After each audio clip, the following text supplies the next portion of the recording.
halkani waa wadada bartamaha suuqa Hargeysa. Waxa ka muuqda dareenno isku dhafan. Waa wado la baneeyay iyo magaalo la qurxinayo. Dhanka kale waa ganacsi danyar oo meesha laga saaray. halkan waxa ku ganacsan jiray bulsho boqolaal ahayd oo nolol maalmeedkooda kala soo bixi jiray. waxay isugu jireen ganacsiyo yaryar sida qaar iibiyo badeecado kala duwan ay ka mid yihiin kabaha, maryaha, moobilada, khudaarta iyo waxyaabo la mid ah. qaar kale ayaa adeeg bixin jiray oo ay ka mid yihiin qolyaha moobilada cilad saara.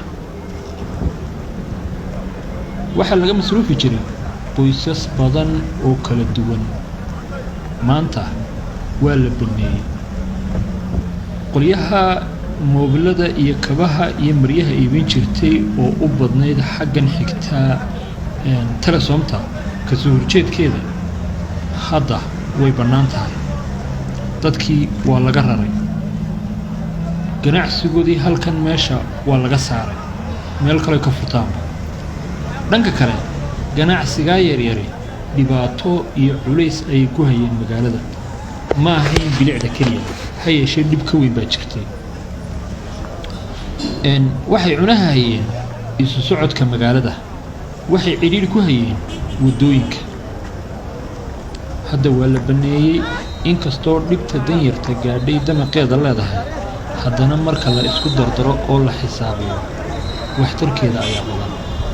waa tallaabo xagga habboon loo qaaday.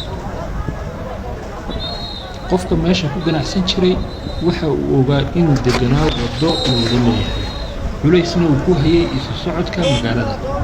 hadda waddadii way bannaan tahay. ugu yaraan culayskii isu socodka ee halkan ka jiray wuu yaraanayaa. bilicdeena way kordhisaa. waan hambalyaynayaa cid kasta oo qayb ka ahayd, ha ahaato dowladda hoose iyo bulshadii halkan ka ganacsanaysay oo aan dhib badan ka horkeenin.